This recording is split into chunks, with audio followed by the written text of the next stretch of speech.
ನಮಸ್ಕಾರ. ನಿಜ ಕನ್ನಡ ನ್ಯೂಸ್ನ ಈ ವಿಶೇಷ ವಿಶ್ಲೇಷಣೆಗೆ ಸ್ವಾಗತ. 50% ಸಾವಯವ ಕೃಷಿಗೆ ಬದಲಾಗಿ ಇತ್ತೀಚೆಗೆ ನಮ್ಮ ರೈತರಿಗೆ ಬಂದಿರುವ ದೊಡ್ಡ ಕರೆ ಇದು. ಕೇಳೋಕೆ ಎಷ್ಟು ಚೆನ್ನಾಗಿದೆ ಅಲ್ವಾ? ಆದರೆ ಕೇವಲ ಒಂದು ಆದೇಶದಿಂದ ಈ ಬೃಹತ್ ಕ್ರಾಂತಿ ಸಾಧ್ಯನಾ? ಇದರ ಹಿಂದಿನ ಅಸಲಿ ಕತೆ ಏನು ಅನ್ನೋದನ್ನ ಇವತ್ತು ಬಿಡಿಸಿ ನೋಡೋಣ. ನಾವೆಲ್ಲ ಏನಂದ್ಕೊಳ್ತೀವಿ? ಸರ್ಕಾರದ ಒಂದು ಆದೇಶ ಬಂತು ಅಂದ್ರೆ ರಾತ್ರೋರಾತ್ರಿ ಎಲ್ಲವೂ ಬದಲಾಗಿಬಿಡುತ್ತೆ ಅಂತ. ಆದರೆ ನೆಲದ ಮೇಲಿನ ವಾಸ್ತವವೇ ಬೇರೆ. ರಾಸಾಯನಿಕ ಕೃಷಿಯಿಂದ ಸಂಪೂರ್ಣ ಸಾವಯವ ಕೃಷಿಗೆ ಹೊರಳಬೇಕು ಅಂದ್ರೆ ಬರೋಬ್ಬರಿ 7-10 ವರ್ಷಗಳೇ ಬೇಕಾಗುತ್ತೆ. ಅಷ್ಟೇ ಅಲ್ಲ, ಈ ಸುದೀರ್ಘ ಹಾದಿಯಲ್ಲಿ ರೈತರು ಎದುರಿಸುವ ಅಪಾಯಗಳು ಅಷ್ಟಿಷ್ಟಲ್ಲ. ಹಾಗಾಗಿ ಇವತ್ತಿನ ನಮ್ಮ ಈ ವಿಶೇಷ ವರದಿಯಲ್ಲಿ ಹಸಿರು ಪರಿವರ್ತನೆಯ ಆಳ ಅಗಲಗಳನ್ನು ಅರ್ಥ ಮಾಡಿಕೊಳ್ಳಲಿದ್ದೇವೆ. ಭಾಷಣಗಳ ಆಚೆಗೆ ನಿಜಕ್ಕೂ ಬೇಕಾಗಿರುವ ಭದ್ರವಾದ ನೀತಿಗಳು ಯಾವುವು ಅನ್ನೋದನ್ನ ಆಳವಾಗಿ ವಿಶ್ಲೇಷಣೆ ಮಾಡೋಣ. ಸರಿ, ಹಾಗಾದ್ರೆ ಈ ದಿಢೀರ್ ಕರೆ ಹಿಂದಿನ ಒತ್ತಾಯವಾದರೂ ಏನು ಅನ್ನೋದನ್ನ ಮೊದಲು ಅರ್ಥ ಮಾಡ್ಕೊಳ್ಳೋಣ. ಇಲ್ಲಿ ನಾವು ಒಪ್ಪಿಕೊಳ್ಳಲೇಬೇಕಾದ ಒಂದು ಮೂಲಭೂತ ಸತ್ಯವಿದೆ ನೋಡಿ. ಕೃಷಿ ಅನ್ನೋದು ಯಾವುದೇ ರಂಗಮಂಚದ ನಾಟಕ ಅಲ್ಲ.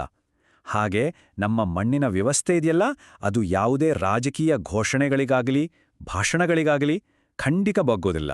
ರಾಸಾಯನಿಕಗಳ ಅತಿಯಾದ ಬಳಕೆಯಿಂದ ಪರಿಸರಕ್ಕೆ ಹಾನಿಯಾಗಿದೆ ಅನ್ನೋದು 100% ಸತ್ಯ. ಆದರೆ ಅದನ್ನು ಸರಿಪಡಿಸುವ ಪ್ರಕ್ರಿಯೆ ಇದೆಯಲ್ಲ, ಅದು ಅತ್ಯಂತ ಸಂಕೀರ್ಣವಾದದ್ದು. ಹಾಗಾದ್ರೆ ಈ ಬದಲಾವಣೆಯ ಹಾದಿಯಲ್ಲಿ ಹೆಜ್ಜೆ ಇಡುವ ನಮ್ಮ ರೈತರ ಮುಂದಿರುವ ನೈಜ ಸವಾಲುಗಳೇನು? ಅವರು ಎದುರಿಸುವ ಆಘಾತಗಳಾದರೂ ಎಂಥದ್ದು? ಬನ್ನಿ ನೋಡೋಣ. ಸಾವಯವ ಕೃಷಿಗೆ ಬದಲಾಗುವ ಆರಂಭಿಕ ವರ್ಷಗಳಲ್ಲಿ ರೈತರಿಗೆ ಕಾದಿರುವ ದೊಡ್ಡ ಆಘಾತ ಎಂದರೆ ಬೆಳೆಯ ಉತ್ಪಾದನೆಯಲ್ಲಿ ಆಗುವ ದಿಢೀರ್ ಕುಸಿತ. ಇದರ ಜೊತೆಗೆ ಕಾರ್ಮಿಕರ ಕೂಲಿ ವಿಪರೀತ ಹೆಚ್ಚಾಗತ್ತೆ, ಬೆಳೆಗಳ ಮೇಲೆ ತೀವ್ರವಾದ ಕೀಟಬಾಧೆ ಶುರುವಾಗತ್ತೆ ಮತ್ತು ಗುಣಮಟ್ಟದ ಕೃಷಿ ಪರಿಕರಗಳು ಸಿಗುವುದೇ ಕಷ್ಟವಾಗ್ಬಿಡುತ್ತೆ. ಯೋಚನೆ ಮಾಡಿ, ಈ ಎಲ್ಲಾ ಅಪಾಯಗಳನ್ನು ನಮ್ಮ ರೈತರು ಏಕಾಂಗಿಯಾಗಿ ಎದುರಿಸಬೇಕಾಗತ್ತೆ. ಇನ್ನೊಂದು ಆಸಕ್ತಿದಾಯಕ ವಿಚಾರ ಗಮನಿಸಿ. ದಶಕಗಳಿಂದ ಇರುವ ರಾಸಾಯನಿಕ ಕೃಷಿಗೆ ಮಾರುಕಟ್ಟೆ ಇದೆ, ಸರ್ಕಾರಿ ಸಂಸ್ಥೆಗಳ ಸಂಪೂರ್ಣ ಬೆಂಬಲ ಇದೆ. ಆದರೆ ಸಾವಯವ ಕೃಷಿ ಕಥೆ ಏನು? ಅದು ಇಂದಿಗೂ ಕೇವಲ NGOಗಳು, ಸ್ಥಳೀಯ ಸಮುದಾಯಗಳು ಮತ್ತು ಕೆಲವು ಆಸಕ್ತ ರೈತರ ಮೇಲೆ ಮಾತ್ರ ನಿಂತಿದೆ.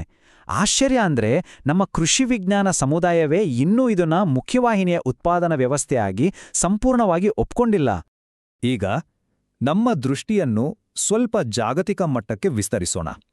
ಈ ಜಾಗತಿಕ ಸಾವಯವ ಕೃಷಿಯ ನಕ್ಷೆಯಲ್ಲಿ ನಮ್ಮ ಭಾರತದ ಸ್ಥಾನ ಎಲ್ಲಿದೆ?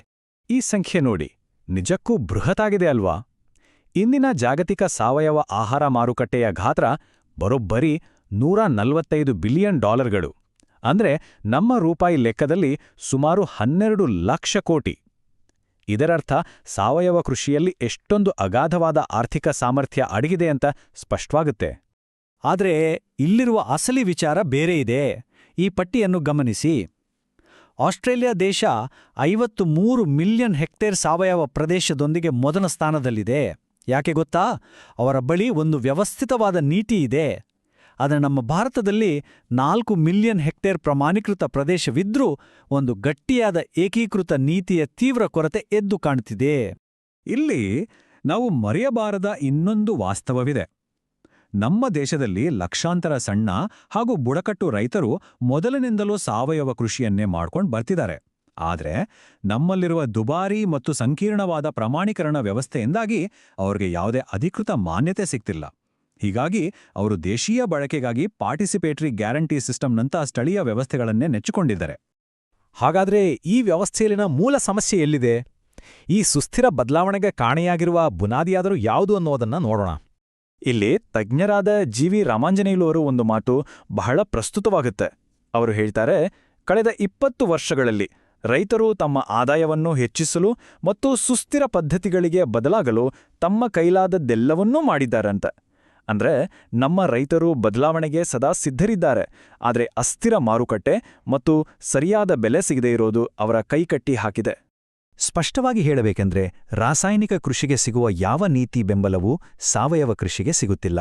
ಸಾರ್ವಜನಿಕ ಸಂಸ್ಥೆಗಳ ಸಂಶೋಧನಾ ಬೆಂಬಲ, ಬ್ಯಾಂಕ್ ನೆರವು, ಲಾಭದಾಯಕ ಮಾರುಕಟ್ಟೆ ಸಂಪರ್ಕ ಮತ್ತು ಎಲ್ಲಕ್ಕಿಂತ ಮುಖ್ಯವಾಗಿ ಬದಲಾವಣೆಯ ಸಮಯದಲ್ಲಿ ಆಗುವ ಇಳುವರಿ ನಷ್ಟಕ್ಕೆ ಆರ್ಥಿಕ ನೆರವು, ಇವೆಲ್ಲವೂ ಸಾವಯವ ಕೃಷಿ ಮಾಡುವ ರೈತನಿಗೆ ಗಗನಕುಸುಮವಾಗಿವೆ.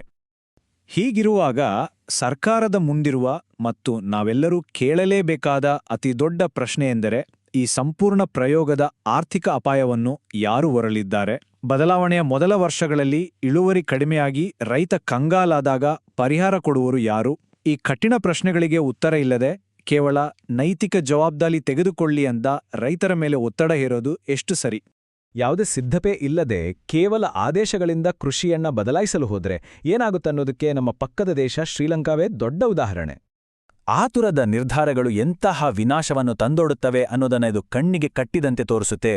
2021ರಲ್ಲಿ ಶ್ರೀಲಂಕಾ ಸರ್ಕಾರ ದಿಢೀರ್ನೆ ರಾಸಾಯನಿಕ ಗೊಬ್ಬರಗಳನ್ನು ನಿಷೇಧಿಸಿತು. ಪರಿಣಾಮ ಅಲ್ಪಾವಧಿಯಲ್ಲೇ ಬೆಳೆ ಮತ್ತು ಚಹಾ ಇಳುವರಿ ತೀವ್ರವಾಗಿ ಕುಸಿಯಿತು.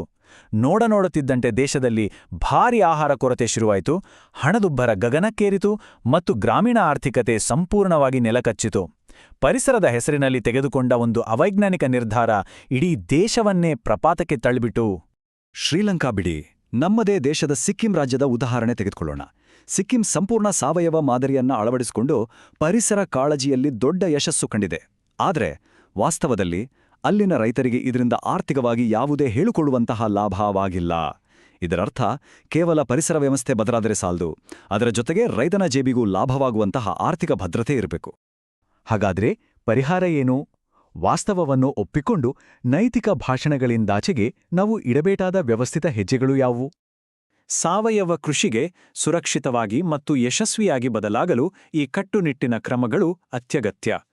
ಮೊದಲನೆಯದಾಗಿ, ವರ್ಷಗಳ ಕಾಲದ ದೀರ್ಘಾವಧಿ ವೈಜ್ಞಾನಿಕ ಯೋಜನೆ ಮತ್ತು ಸಿದ್ಧತೆ ಬೇಕು. ಎರಡನೆಯದು, ತಳಮಟ್ಟದಲ್ಲಿ ರೈತರೊಂದಿಗೆ ನಿರಂತರ ಸಮಾಲೋಚನೆ ನಡೆಯಬೇಕು.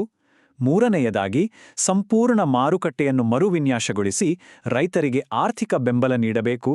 ಮತ್ತು ಕೊನೆಯದಾಗಿ, ಪ್ರತಿ ಪ್ರದೇಶದ ಸ್ಥಳೀಯ ಪರಿಸರಕ್ಕೆ ತಕ್ಕಂತೆ ಯೋಜನೆಗಳನ್ನು ರೂಪಿಸಬೇಕು. ನೆನಪಿಡಿ, ಕೃಷಿಯನ್ನು ರಾತ್ರೋರಾತ್ರಿ ಬದಲಾಯಿಸಲು ಖಂಡಿತ ಸಾಧ್ಯವಿಲ್ಲ.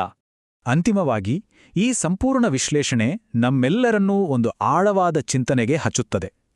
ರಾಷ್ಟ್ರಮಟ್ಟದ ಈ ರಚನಾತ್ಮಕ ಬಿಕ್ಕಟ್ಟುಗಳು ಮತ್ತು ಪರಿಸರವನ್ನು ಸರಿಪಡಿಸುವ ಸಂಪೂರ್ಣ ಹೊರೆಯನ್ನ ಈಗಾಗಲೇ ಸಾಕಷ್ಟು ಆರ್ಥಿಕ ಸಂಕಷ್ಟದಲ್ಲಿರುವ ನಮ್ಮ ರೈತನ ಮೇಲೆ ಹೇರೋದು ನ್ಯಾಯವೇ? ದೀರ್ಘಾವಧಿಯ ಬದಲಾವಣೆಗೆ ವ್ಯವಸ್ಥಿತ ಬೆಂಬಲ ಬೇಕೇ ಹೊರತು ಕೇವಲ ಭಾಷಣಗಳಲ್ಲ ಅಲ್ವಾ? ಯೋಚಿಸಿ. ಇದು ನಿಜ ಕನ್ನಡ ನ್ಯೂಸ್ನ ವಿಶೇಷ ವರದಿ.